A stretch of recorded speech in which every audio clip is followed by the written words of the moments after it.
어머니, 도대체 왜 이렇게 저희 말을 안 들으세요? 저희가 어머니 걱정돼서 몇 번이고 말씀드리는 건데 이렇게 고집을 부리시면 어떡하자는 거예요? 소영이도 짜증스러운 목소리로 맞장구 쳤습니다. 맞아요, 어머니. 요즘 계속 깜빡하시는 것도 저희가 다 보고 있잖아요. 도영 씨 말 듣고 어머니 도와드리겠다고 나선 건데 저희를 이렇게 무시하시면 속상해요. 제가 잠시 두 사람을 바라보다가 일부러 천천히 대답했습니다. 내가 뭘 무시했니? 요즘 내가 자꾸 잊어버리니까 내 말이 뭐였는지 기억이 안 나네. 그 말을 들은 아들이 갑자기 목소리를 높이며 말했습니다. 어머니, 왜 그렇게 말 돌리세요? 저희가 통장이랑 도장 관리해드린다고 했잖아요. 지금 어머니 상태로 그걸 혼자 들고 계시는 게 말이 돼요? 제가 한숨을 쉬며 대답했습니다. 내가 나를 도와주겠다니 고맙지. 그런데 내가 아직은 괜찮지 않니? 내가 관리하는 게 그렇게 어려운 일이 아니란다. 소영이가 갑자기 큰 소리를 냈습니다. 어머니, 대체 언제까지 이런 식으로 버티실 거예요? 저희가 이렇게 몇 달째 어머니 말씀만 듣고 있으니 진짜 화가 나네요. 도영 씨랑 제가 어머니를 위해서 얼마나 노력했는지 아세요? 그녀는 갑자기 거실 한복판에 서서 손을 허리에 얹고 말했습니다. 솔직히 어머니, 지금 상태로 혼자 계시는 건 말도 안 되는 일이잖아요. 집도 오래됐고 위험하기도 한데 통장이고 도장이고 어머니가 쥐고 계신다고 뭐가 달라지나요? 저는 가슴이 쿵 내려앉는 느낌이었습니다. 하지만 표정은 최대한 평온하게 유지하며 대답했습니다. 내가 화가 난 건 알겠는데 내가 이렇게 너희를 힘들게 했나? 그럼 내가 생각하는 대로 해보겠니? 그 말을 듣고 도영이는 손으로 머리를 쓸어 넘기며 한숨을 크게 쉬었습니다. 어머니, 지금도 저희가 부탁한 건 간단한 거잖아요. 그냥 저희한테 맡기시면 돼요. 그런데 매번 이렇게 거절하시니까 저희도 더 이상 못 참겠어요. 소영이는 아들의 말을 이어받으며 더 날선 목소리로 말했습니다. 도영 씨 말이 맞아요. 어머니가 이렇게 자꾸 저희 말을 무시하시면 저희도 어머니를 더 이상 어떻게 도와드려야 할지 모르겠네요. 솔직히 어머니를 모시고 살겠다고 결심한 것도 저희한테 큰 결단이었거든요. 그 말에 저는 피식 웃음이 나왔습니다. 모시고 살겠다는 결단. 내가 말하는 결단은 내가 가진 걸 다 내놓으라는 거 아니니? 그 말을 듣자 소영이는 갑자기 소리를 질렀습니다. 어머니, 정말 너무하세요. 저희가 뭘 잘못했는데요? 이렇게까지 얘기했으면 어머니도 저희 입장을 좀 생각해 주셔야 하는 거 아니에요? 저희가 어머니 모시겠다고 이렇게 애쓰는데요. 도영이는 주먹을 쥔 손을 무릎 위에 올리며 고개를 떨구더니 무겁게 한마디를 내뱉었습니다. 어머니, 진짜 너무 하시는 것 같아요. 저희는 가족인데 가족끼리 이렇게 힘들게 하면 안 되는 거 아니에요? 그들이 화를 낼수록 제 마음속에는 점점 더 차가운 벽이 쌓이는 것 같았습니다.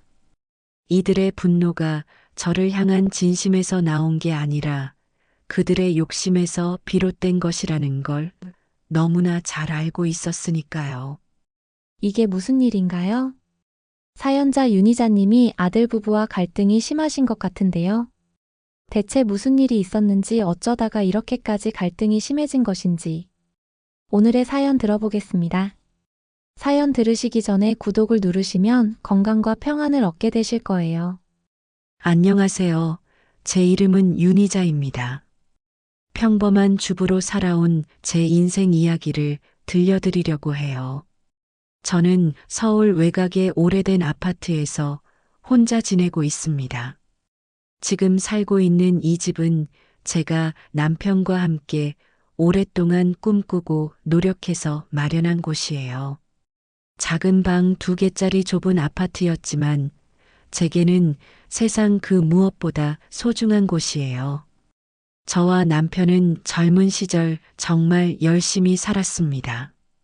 남편은 대기업 공장에서 밤낮 없이 일했고 저는 틈틈이 재봉일을 했어요.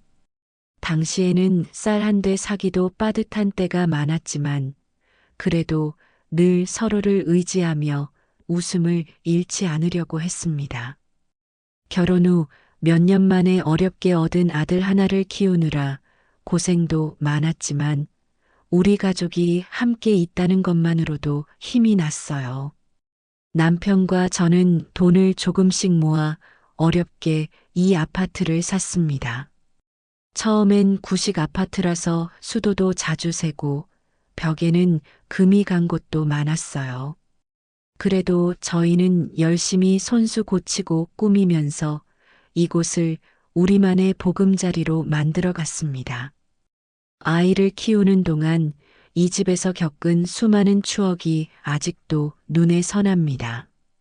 아들이 어렸을 때는 벽에 크레파스로 낙서를 해놓고 혼나기도 했고 온 가족이 거실에 모여 앉아 텔레비전을 보며 웃음을 터뜨리던 시간도 많았어요. 시간이 흘러 아들이 커가면서 남편과 저는 다시 미래를 위해 더 열심히 살아야 했어요. 남편은 은퇴하기 전까지도 쉬지 않고 일했고 저 역시 아이가 대학에 들어갈 때까지 반찬 가게 일을 하며 뒷바라지를 했습니다. 그렇게 아들은 무사히 대학을 졸업했고 결국 결혼까지 하게 되었어요.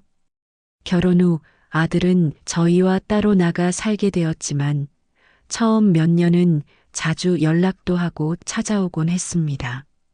그러다 몇 년 전 남편이 갑작스럽게 세상을 떠났습니다.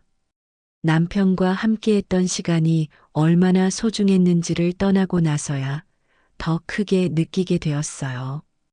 그 후로는 이 집이 저에게 남편을 기억할 수 있는 유일한 공간이 되었습니다. 아들이 종종 와서 저를 챙겨주곤 했지만 시간이 지나면서 아들과 며느리의 방문은 점점 뜸해졌습니다. 그러던 어느 날 제가 살고 있는 아파트의 집값이 많이 올랐다는 이야기를 들었습니다. 재건축 소식이 퍼지면서 주변에서 축하한다는 이야기를 많이 들었지만 사실 저는 그다지 기쁘지 않았어요. 남편과 함께 보낸 추억이 가득한 이 집은 돈으로는 대체할 수 없는 소중한 공간이기 때문이에요. 그런데 얼마 전부터 아들이 부쩍 저를 자주 찾아오기 시작했습니다. 그 이유는 아들이 직접 밝히지 않아도 너무 뻔했습니다. 제가 있는 아파트를 팔라는 소리를 돌려서 하더군요. 아들은 요즘 경제적으로 많이 힘들다며 저에게 이것저것 이야기하기 시작했어요. 제가 볼 때는 며느리가 아들의 귀에다 대고 뭔가 잔뜩 얘기했을 것 같았어요. 아들은 돈이 급하다는 이유로 제가 얼마나 이 집에 애착이 있는지 이해하려 하지 않고 오로지 집을 팔아 그 돈으로 자신들을 돕길 바라는 눈치였습니다.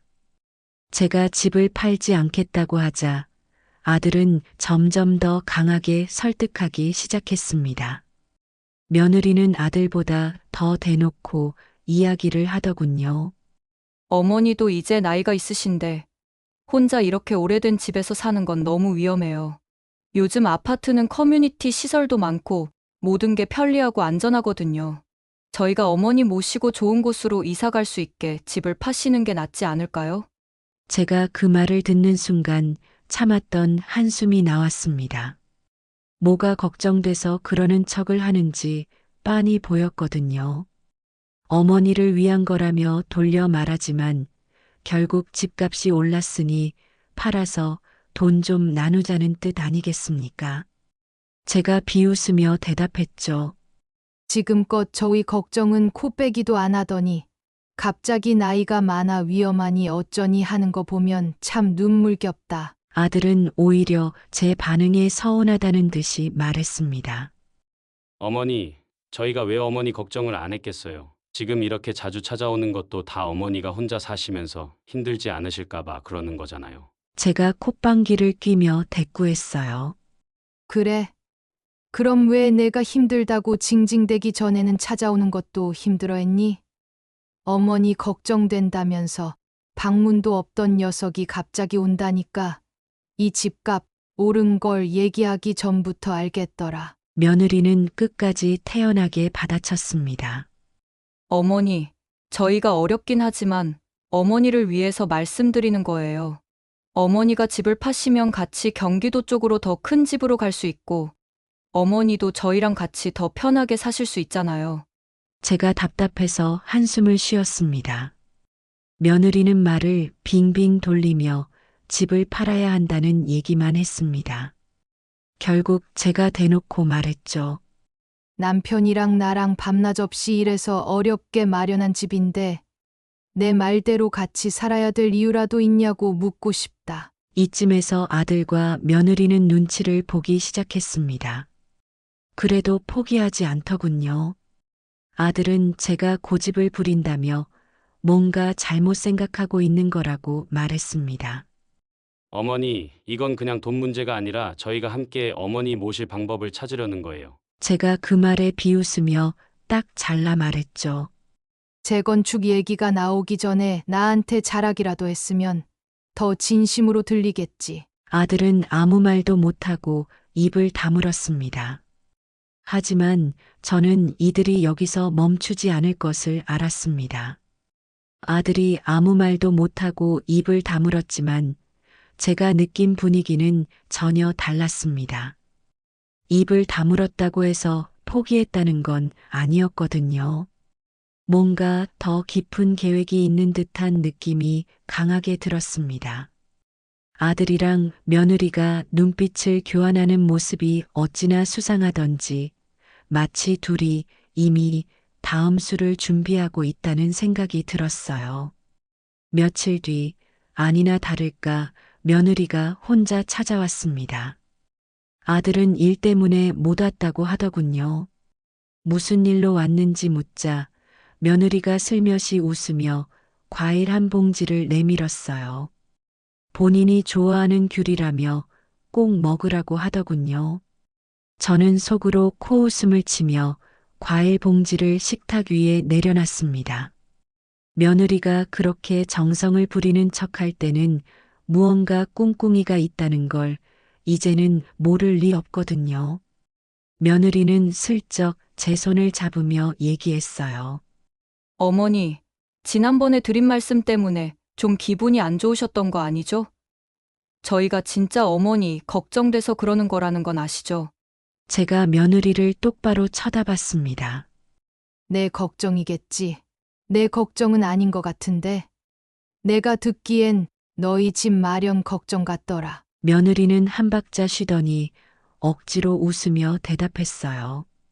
아니에요. 정말 그런 거 아니에요. 어머니께서 좋은 결정을 하시면 저희도 물론 덕을 볼 수 있겠지만 그건 부수적인 거고요. 제가 비꼬듯 말했습니다. 아, 부수적인 거라? 집값 오른 게 부수적이라니 참으로 훌륭한 마음이다. 내가 어머니 걱정을 한다면서 여기 오기 전에 먼저 걱정해야 할 건 내 입에서 나오는 말투겠네. 그 말을 듣고 며느리가 눈을 깜빡이며 약간 당황한 기색을 보였습니다. 평소라면 며느리 말에 제가 그냥 웃으며 넘어갔겠지만 이제는 더 이상 참을 수가 없었습니다. 며느리와 아들이 이런 식으로 나오는 이상 저도 그냥 넘어갈 생각이 없었거든요. 며느리는 약간 태도를 바꿔서 부드럽게 말했습니다. 어머니, 그렇게 생각하시니 정말 안타깝네요. 저희가 정말 어머니 걱정돼서 드리는 말씀인데요. 제가 보기에는 어머니께서 혼자 이 집에서 계시는 게 점점 더 힘들어 보이세요. 제가 과일 봉지를 가리키며 말했습니다.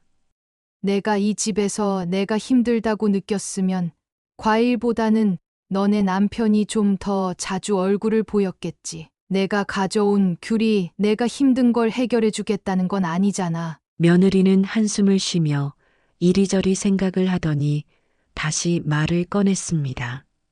어머니가 저희를 이렇게까지 오해하시는 거라면 정말 속상하네요. 저희가 어떤 속마음으로 이런 말씀 드리는지 모르겠어요. 제가 단호하게 말했습니다. 알지. 잘 알겠어. 너도 알지? 내가 얼마나 오래 이 집을 지켜왔는지. 남편이랑 같이 어렵게 일해서 마련한 곳인데 내가 걱정인 척하면서 이 집 팔라고 자꾸 돌려 말하니 그 속이 뻔히 보여서 문제야. 며느리는 저를 뚫어져라 쳐다보더니 기어이 이런 말을 하더군요. 어머니, 사실 지금 집값이 너무 많이 올랐잖아요. 제가 보기엔 지금이 적기인 것 같아요. 이렇게 오를 때 팔아야 남는 장사거든요. 제가 그 말을 듣고 피식 웃음이 나왔습니다. 남는 장사. 남는 장사를 하겠다는 게 내 의도인데 왜 자꾸 내 걱정인 척을 해? 그냥 대놓고 돈 필요하다고 해. 그 순간 며느리 표정이 딱 굳어지더군요. 잠시 머뭇거리더니 이 말을 하더군요. 어머니, 그렇게까지 말씀하시면 저도 속상해요. 저희는 진짜 어머니가 안전한 곳에서 더 편하게 살게 하고 싶은 거예요. 제가 한숨을 쉬며 말했습니다.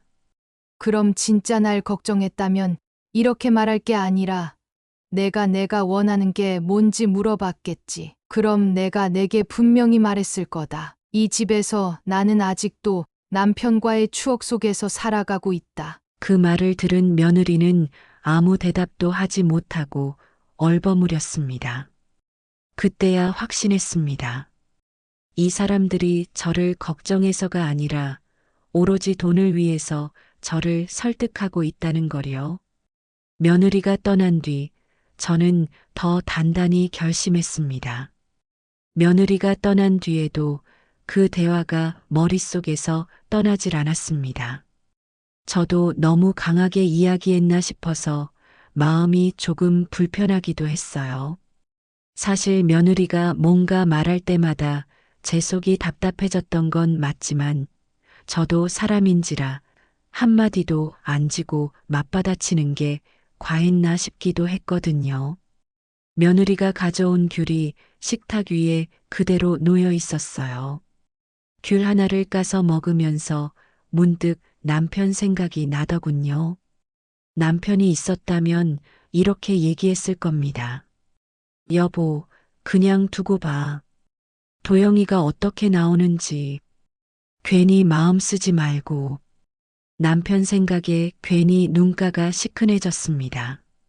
정말로 저를 생각해서 그러는 거라면 이렇게 말 한마디마다 꿍꿍이가 느껴질 리 없었을 텐데요. 한숨을 내쉬며 며느리와 나눈 대화를 곱씹었습니다. 제가 너무 오해를 하고 있는 건 아닐까? 도영이와 소영이가 정말로 제 안전을 걱정해서 그런 걸까?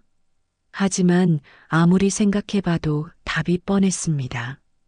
대화 중간중간에 비춰진 그들의 속내가 너무 선명했거든요.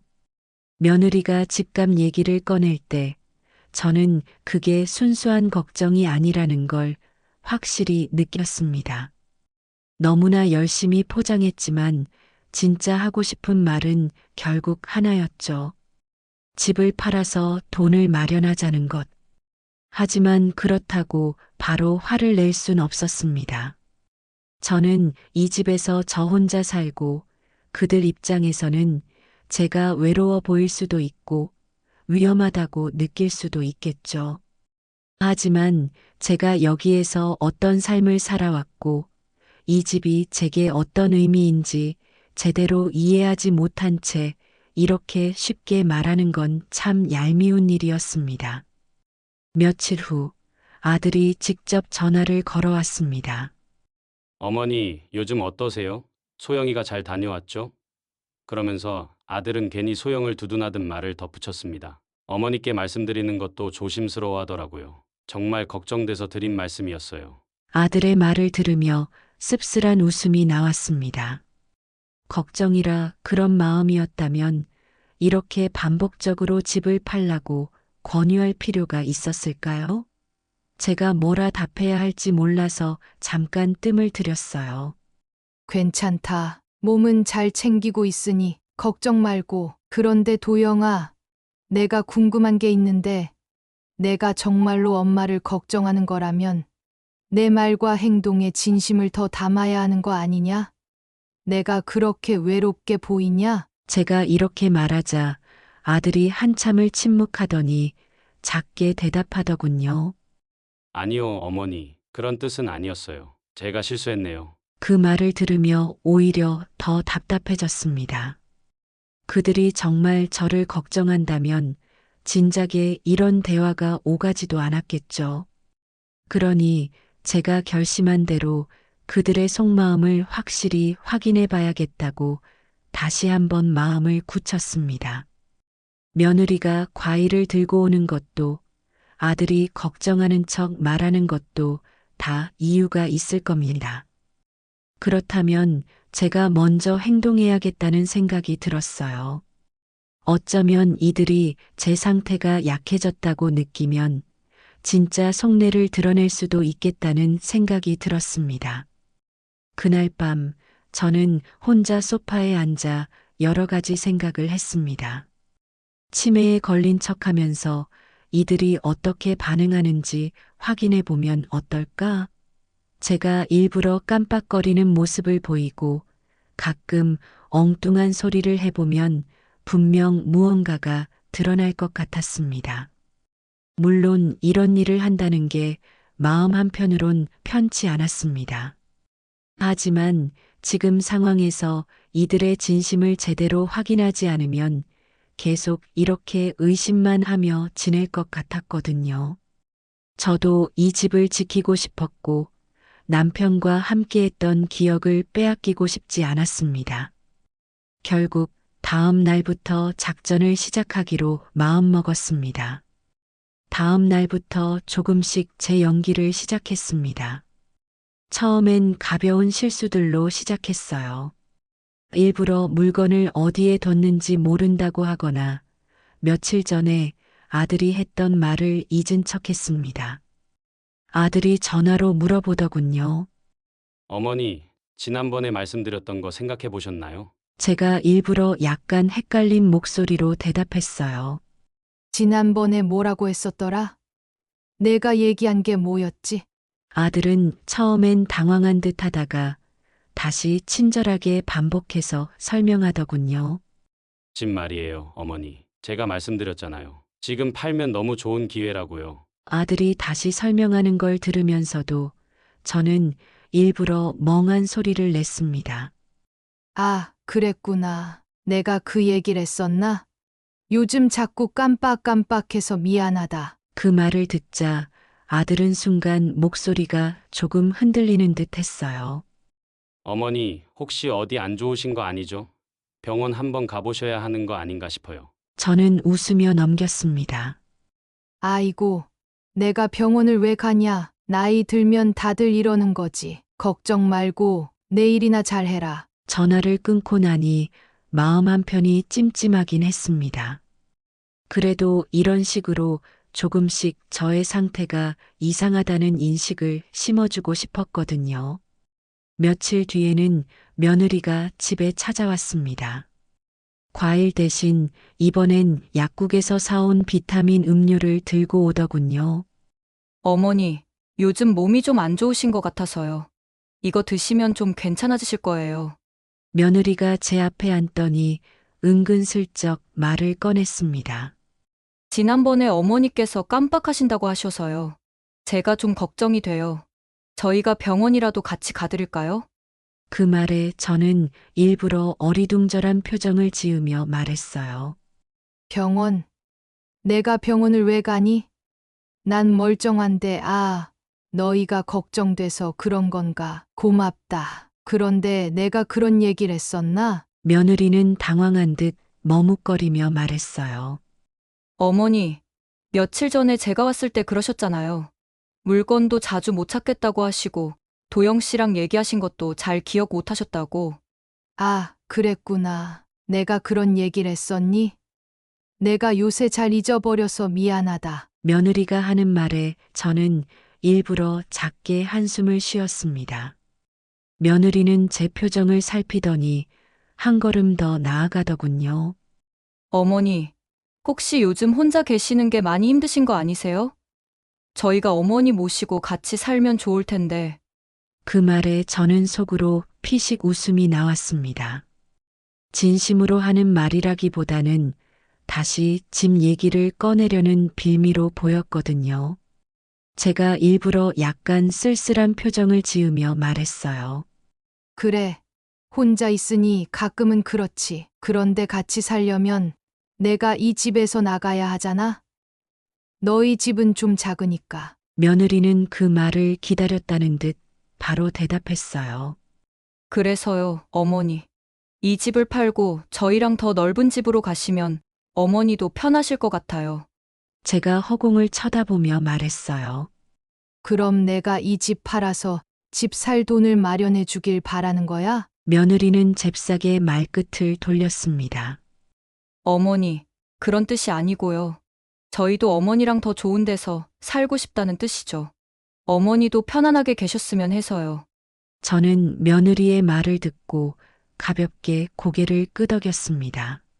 그래, 알겠다. 내 말은 고맙게 들을게. 며느리가 떠나고 나서도 한참 동안 마음이 불편했습니다. 이들이 진심으로 저를 걱정해 주는 게 아니라는 걸 알기에 더 마음이 쓰였어요. 이제는 연기를 조금 더 강하게 해야겠다는 생각이 들었습니다.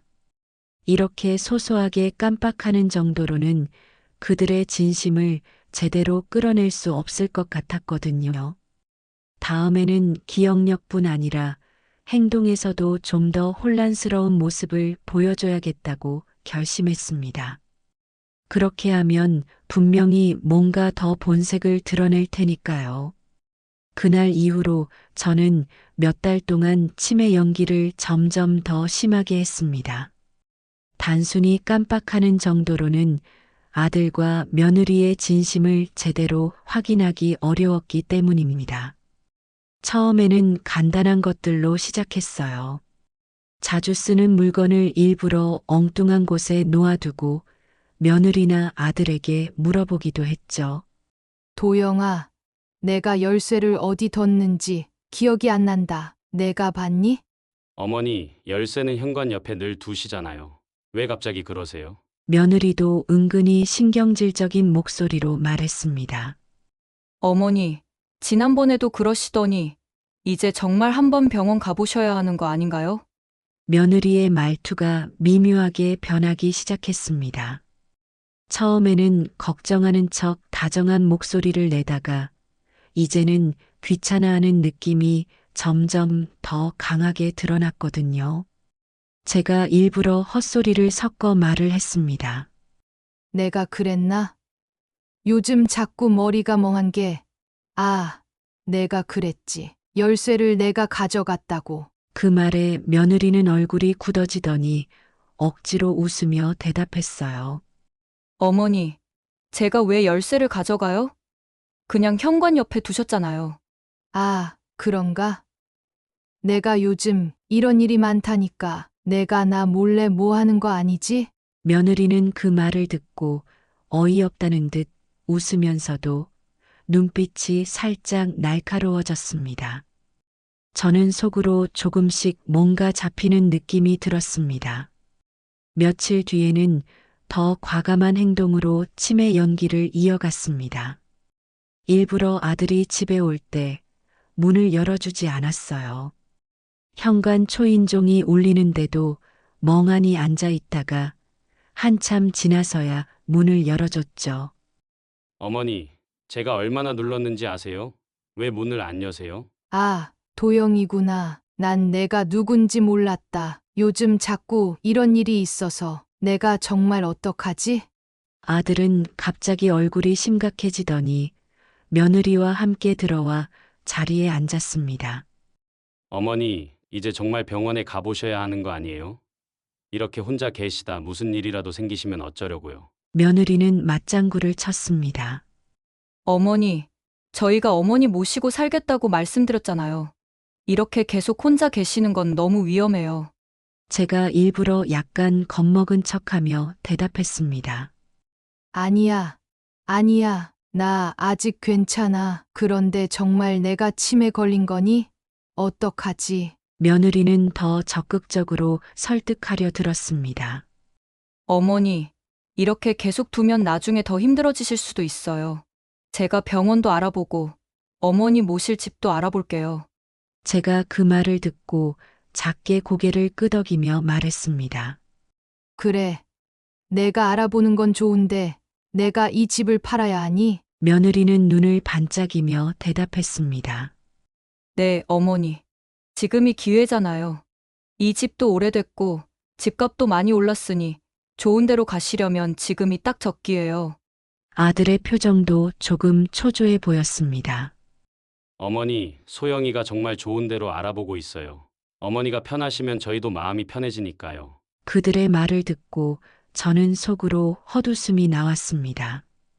이들이 걱정한다는 건 핑계였고 결국 이 집을 팔아서 돈을 만들고 싶어 한다는 게 더 명확해졌습니다. 그 후로도 몇 달 동안 저는 점점 더 치매 환자처럼 행동했습니다. 가끔 아무 이유 없이 방을 이리저리 돌아다니거나 물건을 엉뚱한 곳에 두고선 어디 갔는지 찾으려고 호들갑을 떨기도 했어요. 어느 날은 며느리가 와 있을 때 일부러 가스레인지를 켜놓고 까맣게 잊은 척했습니다. 며느리가 가스불을 끄며 크게 한숨을 쉬더군요. 어머니, 이러다가 큰일 나겠어요. 제가 뭐라 말하기도 전에 며느리가 아들에게 전화를 걸어 말하더군요. 도영 씨, 어머니 상태가 점점 심해지시는 것 같아. 이러다 정말 사고 나면 어쩌려고 그래. 며느리가 전화를 끊은 뒤 말했습니다. 어머니, 저희랑 같이 사셔야겠어요. 이대로는 위험해요. 제가 일부러 약간 멍한 얼굴로 물었어요. 그럼 내가 이 집을 떠나야 한다는 거니? 이 집은 어떻게 하고? 며느리는 그제야 속내를 슬쩍 내비쳤습니다. 어머니, 지금 집값이 많이 올랐잖아요. 이 집을 팔고 저희랑 더 좋은 데로 가시는 게 정말 좋은 선택이에요. 저는 고개를 끄덕이며 속으로 다짐했습니다. 이들이 얼마나 더 뻔뻔하게 나올 수 있는지 이제 정말 끝까지 확인해 봐야겠다고요. 며느리가 집을 팔자는 말을 반복할 때마다 제 마음속 한구석은 점점 차가워졌습니다. 처음에는 진짜 저를 걱정해서 그러는 건가 싶었지만 몇 달 동안 이어진 이들의 행동은 오히려 그들의 속내를 너무나 명확하게 보여줬거든요. 어느 날은 아들이 부동산 중개인을 데리고 집으로 찾아왔습니다. 어머니, 집 보러 오신 분이 계세요. 지금이 정말 좋은 기회라서요. 그 말을 듣는 순간 머릿속이 하얘졌습니다. 제가 똑똑히 기억하는 건 이 집을 내놓겠다고 동의한 적이 한 번도 없었다는 사실이었습니다. 그런데도 아들은 아주 자연스럽게 마치 제가 이미 허락이라도 한 것처럼 행동하고 있었죠. 제가 약간 어리둥절한 척 물었습니다. 도영아, 내가 집을 내놓는다고 했었니? 내가 언제 그랬지? 아들은 살짝 당황했는지 얼굴이 굳어졌지만 금세 다시 웃으며 말했습니다. 어머니, 지난번에 저희랑 이야기 나눴잖아요. 어머니도 혼자 계시기 힘드시니까 좋은 데로 가자고요. 그 말을 듣고 속으로 치밀어 오르는 화를 억누르며 말했습니다. 내가 그런 말을 했었구나. 요즘 내가 기억이 잘 안 나서 그래. 그런데 이분은 누구신데? 부동산 중개인은 상황이 조금 이상하다는 걸 느꼈는지 눈치를 보며 고개를 꾸벅 숙였습니다. 안녕하세요, 어머니. 도영 씨께서 이 집이 너무 좋은 매물이어서 말씀드리라고 하셔서요. 제가 중개인을 똑바로 쳐다보며 차분히 말했습니다. 아, 그래요? 그런데 도영이가 말한 그 집은 어디에 있대요? 내가 옮겨갈 집도 구해놓았다는 거지? 아들이 순간 말을 더듬으며 대답했습니다. 어머니, 그건 아직 확실히 정하진 않았고요. 일단 이 집을 팔아서 예산을 제가 고개를 끄덕이며 말을 잘랐습니다.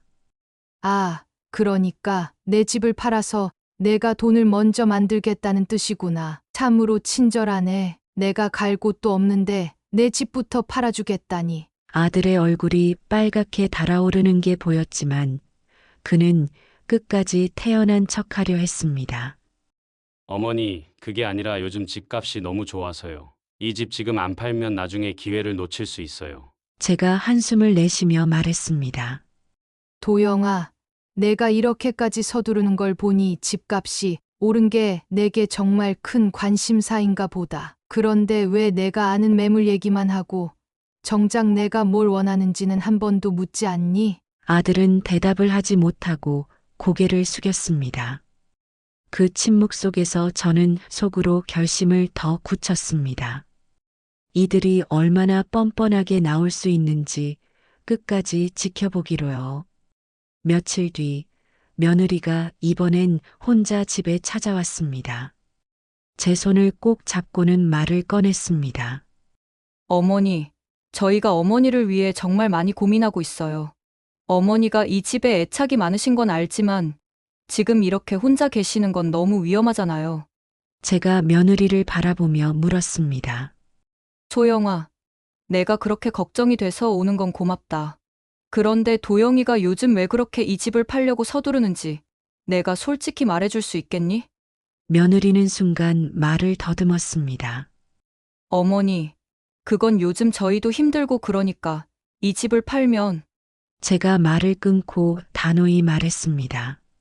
너희 힘든 거야 알겠지. 그런데 내가 이 집을 팔아서 그걸 도와주길 바라는 거라면 적어도 내 마음은 한 번이라도 생각해 줬어야 하지 않겠니? 며느리는 눈을 깜빡이며 대답하지 못했지만 저는 이미 충분히 들은 상태였습니다.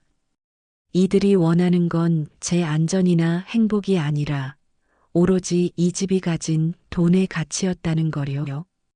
그날 밤 저는 집안을 이리저리 돌아다니며 중요한 물건들을 확인했습니다.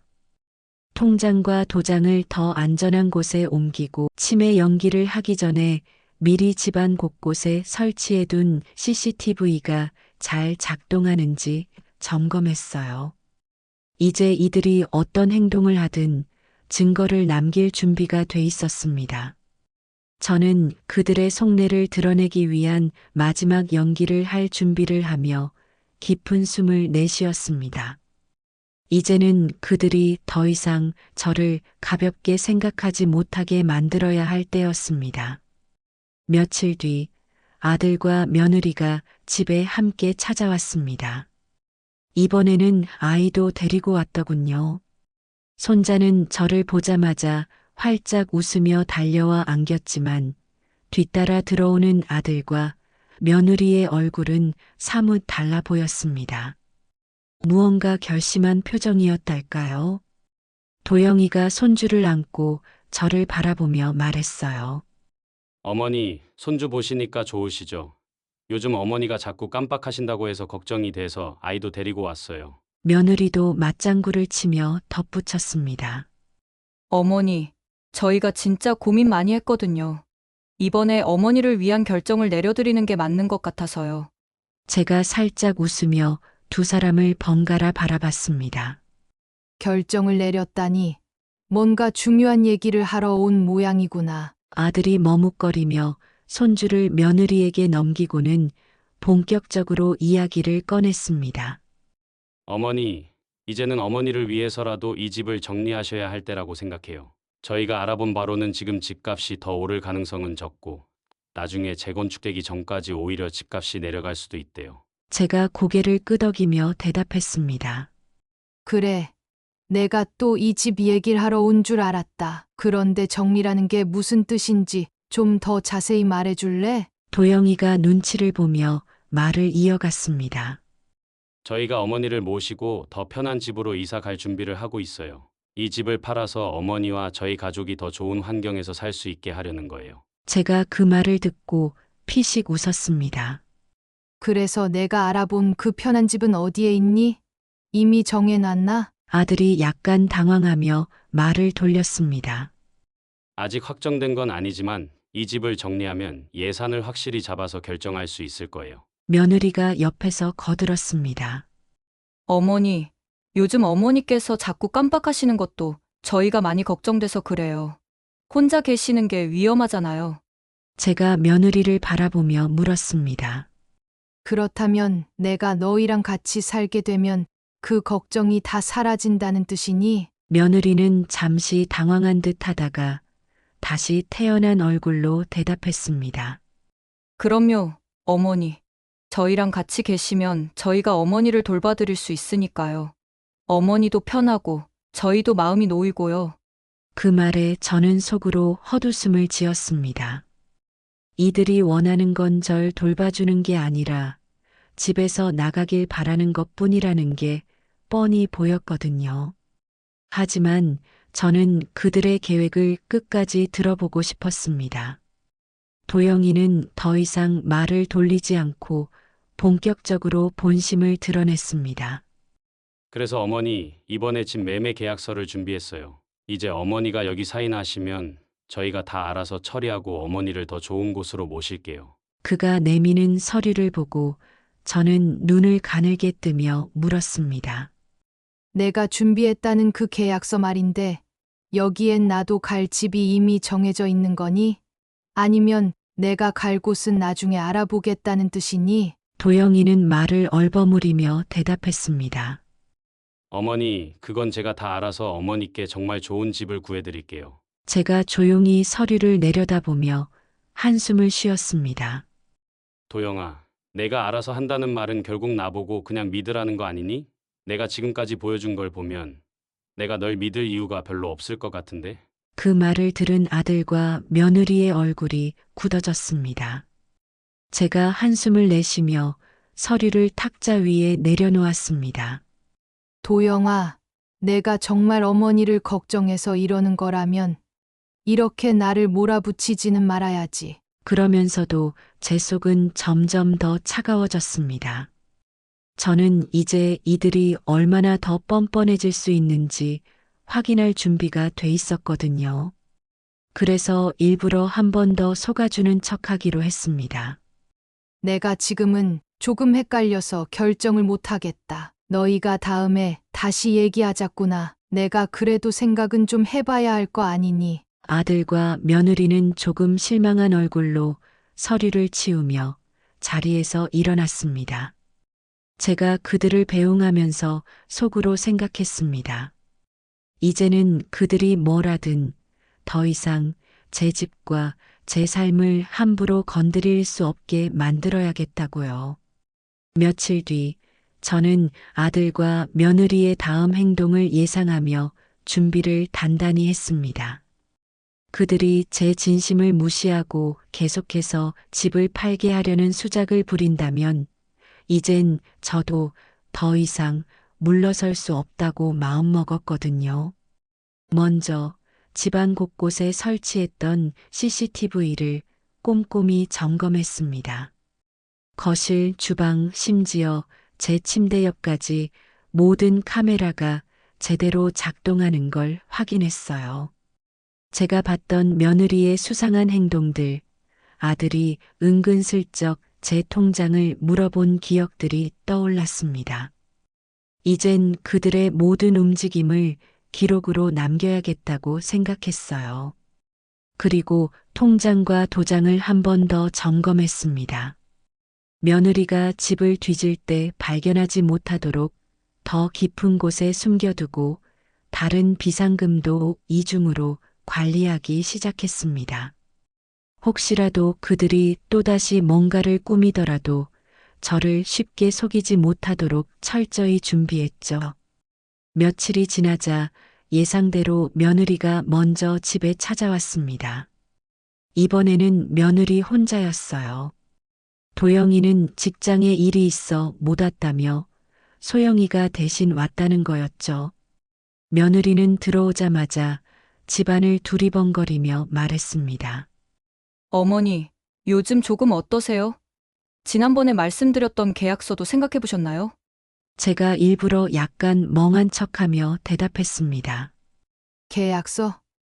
내가 뭘 말하는 건지 기억이 잘 안 나는구나. 내가 요즘 그런 일이 많다니까. 소영이는 고개를 끄덕이며 예의상 걱정하는 표정을 지었지만 속이 뻔히 보였습니다. 어머니, 제가 다 설명드릴게요. 지난번에 도영 씨랑 같이 말씀드렸던 거 있잖아요. 이 집 팔고 더 좋은 데로 가시자는 얘기요. 제가 천천히 머리를 극적이며 답했습니다. 아, 그런 얘기를 했었지. 근데 내가 왜 그랬는지 기억이 잘 안 나네. 내가 한 번 더 얘기해 주겠니? 소영이는 억지로 미소를 지으며 말을 꺼냈습니다. 어머니가 이 집에 애착이 많으신 건 알지만 지금 집값이 워낙 좋잖아요. 그래서 이 기회를 놓치지 말고 팔아서 어머니도 더 좋은 데로 가시면 좋을 것 같아서요. 제가 고개를 끄덕이며 되물었습니다. 그럼 내가 이 집 팔고 너희랑 살면 너희가 내 밥도 차려주고 내 걱정 다 해준다는 거니? 소영이는 웃으며 대답했습니다. 그럼요, 어머니. 저희가 어머니 걱정 안 하겠어요?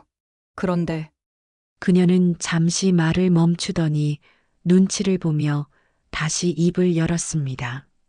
그런데 어머니, 저희도 집 정리하면서 한 가지 부탁드리고 싶은 게 있는데요.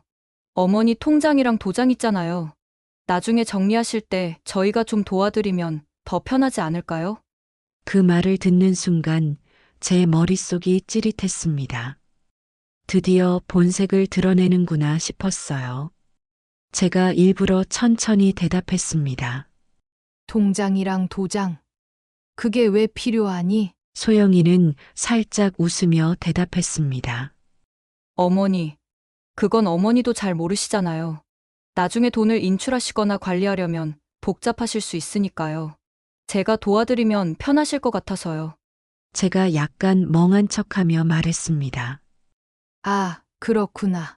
근데 내가 통장이 어디에 있는지 기억이 안 나네. 내가 보관하면 좀 나을까? 소영이의 눈빛이 순간 밝아졌습니다.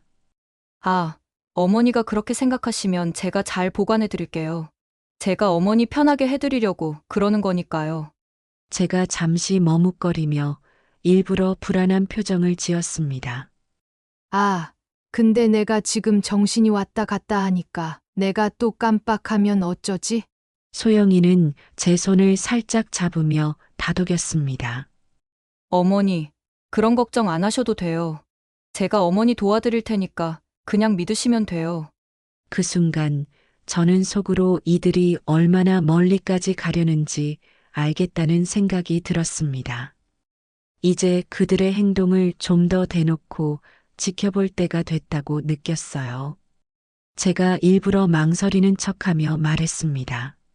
그럼 내가 한번 찾아볼게. 내가 찾으면 내가 다시 와서 가져가든가 하렴. 지금은 도영이가 없으니 내 혼자 들고 가는 건 좀 그렇지 않겠니? 소영이는 약간 아쉬운 표정을 지으면서도 억지로 웃으며 대답했습니다.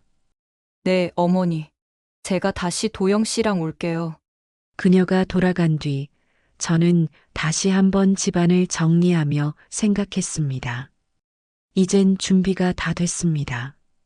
그들이 다시 한번 치밀하게 움직이기만 하면 이들의 본심을 완전히 폭로할 준비가요.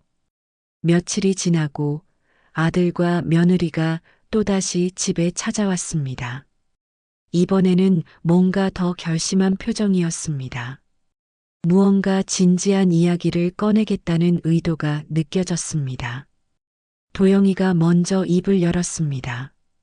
어머니, 이제는 정말로 말씀드려야 할 것 같아요. 저희가 어머니 걱정돼서 이렇게 자꾸 찾아오는 거잖아요. 요즘 어머니도 점점 기억이 가물가물해지신다고 하셨고요. 소영이가 바로 말을 이어받았습니다. 어머니, 혼자 사시는 게 위험하기도 하고요. 저희도 이런 말씀드리는 게 쉽지는 않았어요. 그런데 어머니를 위해서라면 어쩔 수 없다고 생각했어요. 제가 일부러 아무 말도 하지 않고 두 사람을 바라봤습니다. 두 사람은 약간 긴장한 듯한 표정이었지만 대화를 이끌어 나가려는 의지는 확고했어요. 도영이가 말을 이었습니다. 그래서요, 어머니. 이 집을 팔아서 저희랑 같이 살면 어머니도 편하시고 저희도 어머니를 잘 돌봐드릴 수 있을 것 같아요. 그리고 통장이랑 도장 얘기도 지난번에 말씀드렸잖아요. 제가 고개를 갸웃하며 물었습니다. 통장이랑 도장. 그게 왜 필요하다고 했더라? 내가 요즘 기억이 잘 안 나서 말이다. 소영이가 다정한 목소리로 말했습니다. 어머니, 지난번에도 말씀드렸잖아요. 저희가 대신 관리해드리면 어머니가 더 편하실 거예요. 요즘 어머니 힘드신데 이런 것까지 신경 쓰시기 어렵잖아요. 제가 천천히 고개를 끄덕이며 말했습니다. 그래. 내 말은 이해하겠다. 그런데 내가 너희한테 보여줄 게 좀 있다. 두 사람의 얼굴이 순간 긴장으로 굳어지는 게 보였습니다. 제가 천천히 리모컨을 들어 TV를 켰습니다. 화면에는 지난번 두 사람이 집에 왔을 때의 영상이 재생되기 시작했습니다.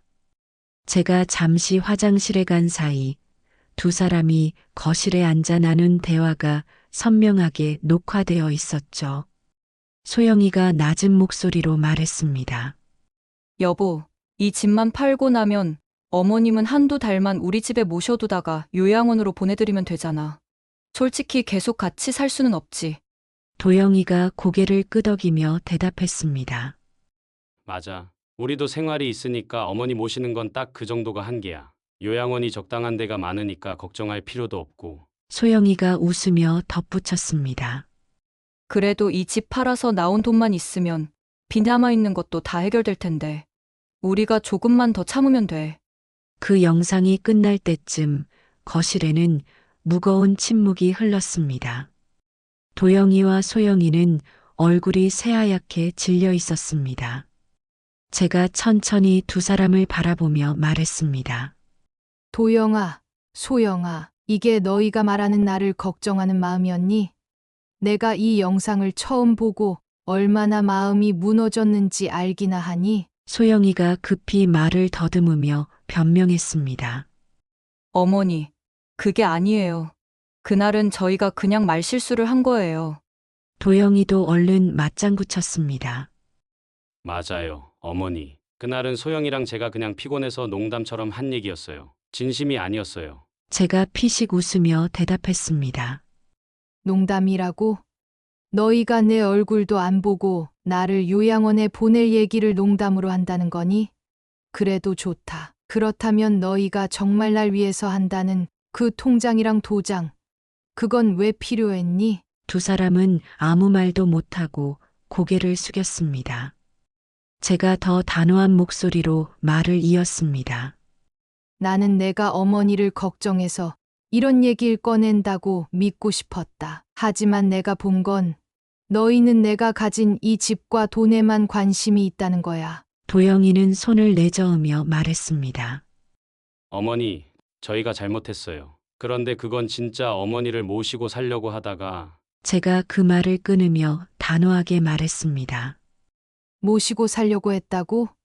너희 계획은 나를 모시는 게 아니라 날 잠깐 데려다 놓고는 요양원으로 보내는 거였잖아. 내가 나를 위해서 뭐라도 한 게 있다면 그걸 지금 여기서 말해보아라. 소영이가 울먹이는 목소리로 말했습니다. 어머니, 정말 죄송해요. 제가 순간 판단을 잘못한 것 같아요. 제가 한숨을 쉬며 대답했습니다. 이제 와서 후회하는 척 하지 마라. 너희가 한 행동은 나를 걱정한 게 아니라 내 재산을 빼앗아 자기들 생활을 편하게 하려던 거 아니냐. 두 사람은 더 이상 아무 말도 하지 못했습니다. 제가 마지막으로 말을 이었습니다. 오늘로 너희는 나를 속이려던 계획이 실패했다는 걸 알아라. 그리고 다시는 내 집 얘기를 꺼내지 마라. 그렇지 않으면 내가 그 영상을 어디에 보여줄지 알 수 없을 거다. 두 사람은 무거운 발걸음으로 집을 나갔습니다. 문이 닫히고 나자 저는 깊은 한숨을 내쉬며 생각했습니다. 이제야 그들이 진짜 원하는 게 무엇인지 제 속이 완전히 밝아진 것 같았습니다.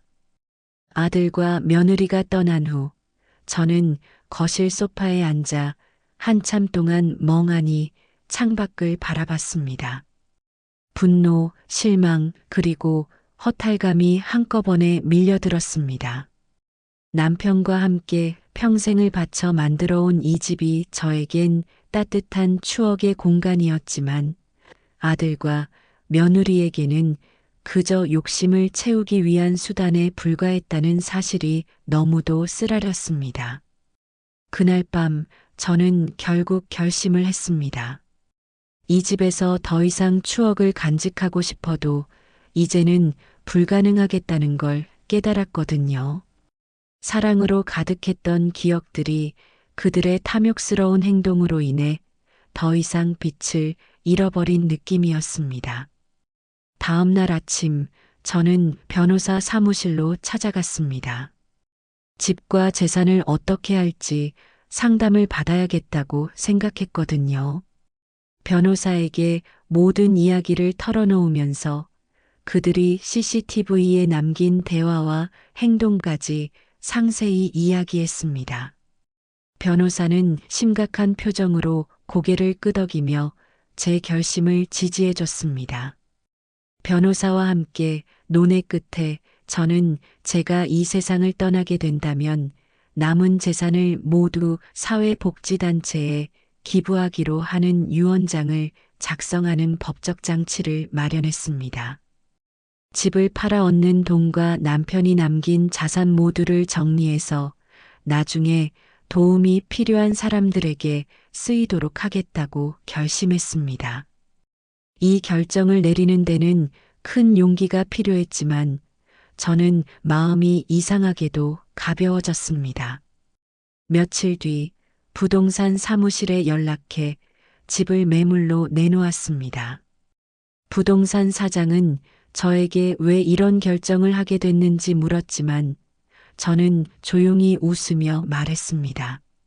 제가 살던 집이 다른 누군가에게도 좋은 추억의 공간이 되었으면 좋겠어요. 집이 팔리는 데는 그리 오래 걸리지 않았습니다. 매매 계약을 마무리한 뒤 저는 제 짐을 정리해 서울 외곽의 조용한 소형 아파트로 이사했습니다.